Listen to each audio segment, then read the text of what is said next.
안녕하세요. 말레이시아에서 꿈꾸는 하루하루를 살고 있는 꿈하루 F쌤입니다. 오늘은 제가 책 한 권을 가지고 왔어요. 공부머리 독서법이라는 책인데 굉장히 유명한 책이죠. 아마 책으로 교육을 하시는 많은 어머님들이 읽어보신 그런 책일 거예요. 저도 저희 아이들에게 책을 읽히면서 교육을 하고 있기 때문에 처음 보자마자 제 마음이 쏙 들어왔던 그런 책이랍니다. 사실 저는 이 책을 이렇게 종이책으로 만난 거는 얼마 되지 않았고요. 제가 말레이시아에 오는 걸 준비하는 기간 동안에 밀리의 서재라는 앱을 통해서 오디오북으로 먼저 접했던 책이에요. 들으면서 읽었기 때문에 더 귀에 쏙쏙 박혔는지 모르겠지만 저는 이 책을 접하게 된 이후로 저희 아이들을 책으로 교육하는 거에 있어서 더 확신을 갖게 됐고요. 그리고 책이 얼만큼 중요하고 독서가 얼만큼 중요한 교육인지 그걸 다시 한번 느낄 수 있는 계기가 되었던 그런 책이에요. 그러니까 책을 이제 한번 살펴볼게요. 이 책을 지은 작가분은 최승필 작가님이신데요. 이 작가님은 대치동에서 논술학원 강사를 하던 분이셨대요.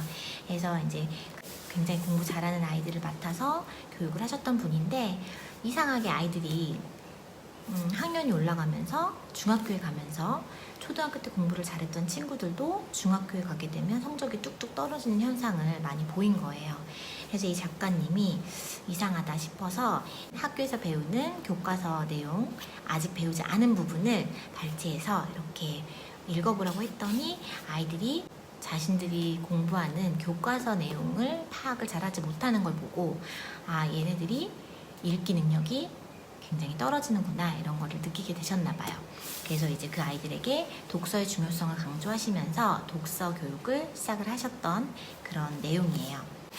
먼저 목차를 살펴보면 1부 초보 독서가를 위한 공부머리 독서법이라는 1부는 어떻게 구성이 되어 있냐면 총 8장으로 구성이 되어 있어요. 1장은 초등 우등생 90%는 왜 몰락하는가. 두 번째, 언어 능력이 성적을 결정한다. 세 번째, 이야기책은 어떻게 성적을 올리는가. 네 번째, 이야기책도 싫다는 우리 아이 어떻게 할까. 그리고 다섯 번째, 책과 담쌓은 초등 고학년과 청소년 돌파구를 찾아라. 6장에서는 독서형 인재가 되는 첫걸음. 7장, 무엇이 우리 아이의 읽기 독립을 가로막는가. 8장, 툭하면 바뀌는 입시제도. 흔들리지 않는 대처법은 이게 1부의 내용이에요. 그리고 2부에서는 이제 숙련된 독서가로 가는 공부머리 독서법에 대한 또 자세한 내용들이 있는데 오늘 저는 초보 독서가를 위한 공부머리 독서법에 대한 내용을 소개해드리고 싶어요.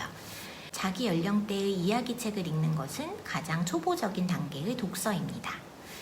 일주일에 2~3시간씩만 해도 언어 능력을 금세 끌어올릴 수 있습니다. 그런데 문제는 이 초보적인 독서조차 못하는 아이가 많다는 점입니다. 여기 이렇게 첫 장에 이렇게 나와 있어요. 제가 이렇게 형광펜으로 쭉쭉쭉 그었죠. 여러분 굉장히 와닿지 않으세요? 초보적인 독서, 가장 기본적인 독서는 자기 수준의 책을 읽는 거예요. 근데 많은 수의 아이들이 이걸 하지 못하고 있다는 거죠. 그래서 이 1부의 첫 번째 내용은 초등 우등생 90%는 왜 몰락하는가.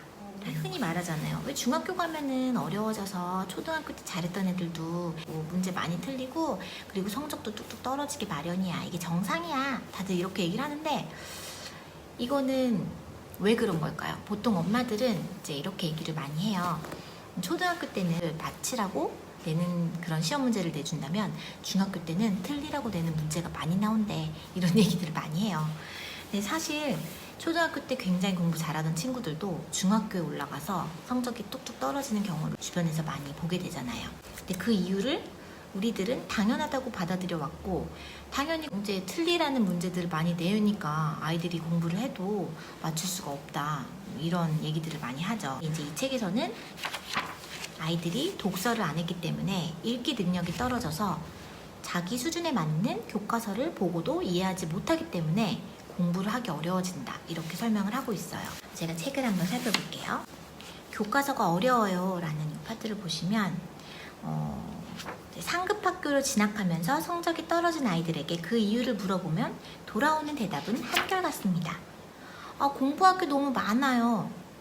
교과서가 너무 어려워요. 아이들은 교과서가 두껍고 어려워서 공부하기 힘들다고 합니다. 학년이 올라갈수록 교과서는 어려워지는데 그 중에서도 중등 1학년, 고등 1학년 교과서의 난이도 차이를 유난히 크게 느끼죠. 왜 그럴까요? 6학년 때, 초등학교 6학년 때는 공부를 잘하던 아이가 중학교 1학년이 되면 어렵다고 느끼고, 또 중3 때까지는 공부를 잘하던 아이인데 고등학교 1학년이 되면 내용이 어렵다고 느낀대요. 이거는 이제 이 책을 잘 보면 다 읽기 능력이 부족하기 때문이라고 이렇게 나와 있어요. 그래서 이 책에서는 성적이 낮은 게 당연할 정도로 읽기 능력이 떨어지는 아이들이 그동안 다른 이유로 성적이 높았던 겁니다. 그러니까 지금까지는 여러 가지 이유로 이제 공부를 잘할 수 있는 환경이 만들어졌던 거라고 해요. 굳이 독서를 하지 않아도 선행을 통해서 안 것도 있고, 또 학원 선생님을 통해 듣기도 하고, 많은 것들을 통해서 공부를 하면 됐었는데, 이제 초등학교 6학년짜리 아이가 중학교 1학년 때 어려움을 느끼는 그 이유는 이제 자기 원래 실력이 드러나기 때문이라고 여기는 나와 있어요.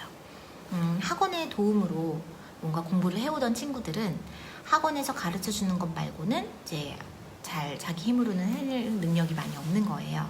그래서 이제 중학교가 되면 교과서 글밥 분량이나 교과서의 두께가 굉장히 이제 초등학교 때와는 다르게 많아지잖아요. 두께가 굵어지고 두꺼워지고. 근데 그만큼의 독서를 해오지 않던 친구들은 이제 그 책을 읽어내는데 어려움을 겪기 때문에 독서를 했던 친구와는 다르게 시간이 굉장히 많이 걸린다는 거예요. 한 페이지를 공부하는데도 굉장히 많은 에너지를 쏟게 되고, 많이 공부를 해야, 오랜 시간 투자를 해야 그 내용을 이해하고 공부를 해낼 수 있다는 그런 이야기를 하시더라고요. 이 책에서는 문제는 듣는 공부라고 지적을 하고 있어요. 할아버지의 재력, 아빠의 무관심, 엄마의 정보력. 이것은 우등생의 세 가지 조건입니다. 우수한 사교육이 우등생을 만든다는 뜻입니다. 개천에서 용나는 시대는 끝났다. 이렇게 말을 많이 하죠. 수학학원을 보냈더니 5, 60점이던 아이 성적이 갑자기 8, 90점으로 오르고, 영어학원을 보냈더니 얘 알파벳도 잘 모르던 아이가 막 파니스를 줄줄줄줄 하기 시작합니다. 사교육이 곧 아이의 성적을 의미하게 된 거예요. 그러니까 모두들 안 시킬 수가 없죠. 저 옆집 아이는 이만큼 배워서 이렇게 성적이 올라갔는데 우리 아이는 안 시키니까 여기서 머물고, 이렇게 생각이 드는 거예요.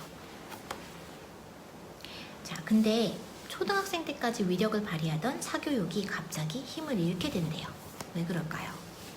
사교육의 효과는 초등 저학년 때 가장 크고, 학년이 올라갈수록 줄어들다가 중등 3학년 시기가 되면 사실상 사라지는 것으로 나타났어요.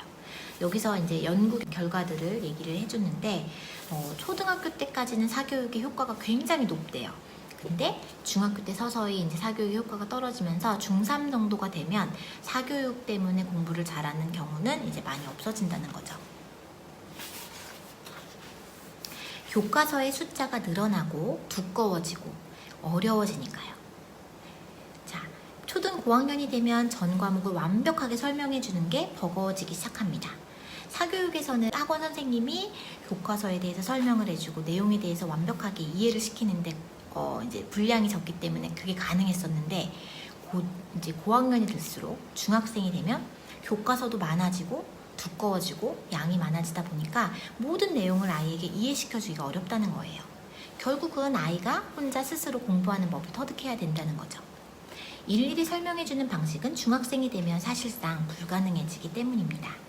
사교육의 근본적인 결함은 읽고 이해하는 경험을 극단적으로 줄인다는 점입니다. 그러니까 사교육을 받는 친구들은 책을 읽을 시간이 없기 때문에, 또 선생님의 설명을 듣는 게 더 빠르기 때문에 책을 가까이 하지 않는 경향이 있다고 해요. 책을 읽을 시간이 부족하니까요. 그리고 이제 일주일 내내 학원에서 힘들게 공부를 하다가 이제 주말이나 자유시간이 주어지면 놀기 바쁘지 별로 책을 읽지는 않는다는 거예요. 그래서 사교육을 많이 시키는 부모님들 역시 책을 읽으면 좋다는 건 알지만 우선순위에서 자꾸 밀려나는 거죠. 그래서 책을 가까이 하지 않게 되는 거예요. 그래서 이런 아이들은 수업을 들으면 뭔가 알 것 같은데 교과서를 딱 펼치면 무슨 소리인지 알 수 없는 그런 이상한 상태에 빠지게 된대요. 이게 바로 초등, 우등생 70%에서 80%가 중학생이 되면서 성적이 떨어지는 이유라고 이 책에서 말하고 있어요. 저는 이 내용을 읽으면서 이제 굉장히 공감을 많이 했어요. 아이들이 평소에 책을 많이 읽지 않는다면 학교에서 나오는 교과서도 어차피 이것도 책이잖아요. 그러니까 읽어내기가 어려운 거죠. 그러니까 책을 평소에 많이 읽은 친구들은 어떤 책을 갖다 줘도 일단 두려움이 없어지기 때문에 자기가 읽던 책하고 비슷한 수준의 책이기 때문에 읽어내요. 그렇게 어려워하지 않고 읽어내는데 이제 이런 경험이 부족한 친구들은 책을 읽어내기가 어렵기 때문에 교과서도 그만큼 읽어내기가 어려워지는 거죠. 그리고 이 말에도 굉장히 공감을 한 게 이제 학원에서 가르쳐 주는데 한계가 있다는 거예요. 중요한 걸 몇 개를 가르쳐 줄 수는 있지만 전체적인 걸 다 설명해 주면서 아이에게 아이 머릿속에 쏙쏙 집어넣어 줄 수 있는 그런 정도의 분량이 아니라는 거죠. 저도 이제 아이들과 책 읽기를 꾸준히 앞으로도 해보려고 하고 있고요. 이 책을 읽으면서 더 확실해진 건 이제 아이가 스스로 공부할 수 있는 힘을 만들어줘야겠다는 점이에요.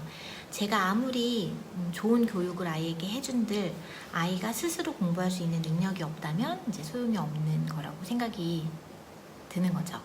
그래서 아이가 자기 수준에 맞는 책을 충분히 읽어낼 수 있도록 양질의 도서들을 많이 아이에게 접하게 해주고 그리고 읽을 수 있도록 옆에서 또 격려하고 도와주고 함께 읽어주고 하는 것들이 필요할 것 같아요.